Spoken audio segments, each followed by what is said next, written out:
The cocoa tree originates in the damp rainforest understory habitats of the Amazon basin.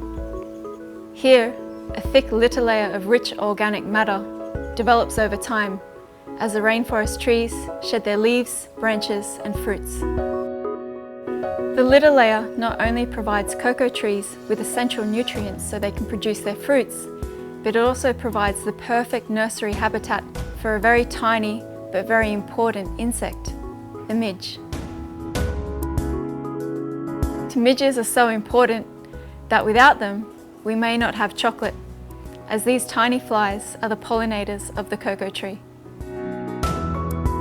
This means that they carry cocoa pollen from one flower to the next, fertilizing the flowers that will then grow into the pods that we use to make chocolate.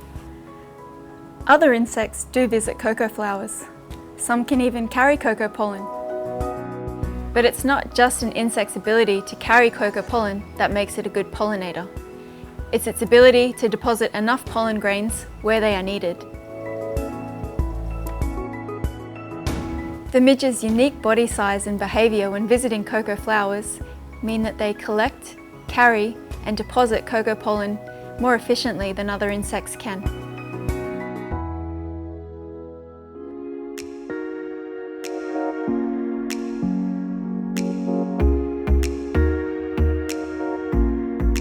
The process of pollination by midges begins when a female midge lands on the staminode of a cocoa flower.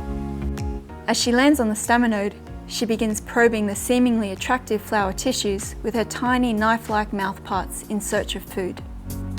As she moves through this region of the flower, her thorax, which is thickly covered in long backwards-facing hairs, touches the receptive female style.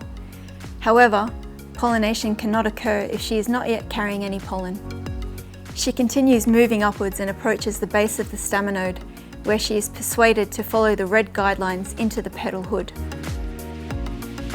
Deep inside the petal hoods, female midges are often observed conducting feeding-type behavior.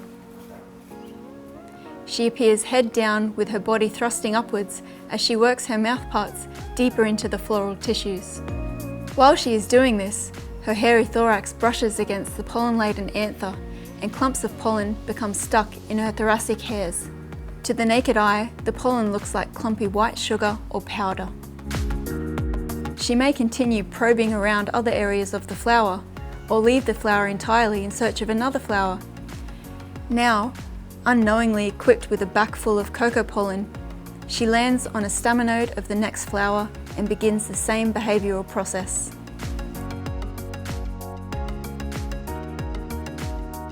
This time, as she moves up the staminode and her thorax brushes against the style, the collected pollen grains are deposited on its sticky surface and pollination is complete.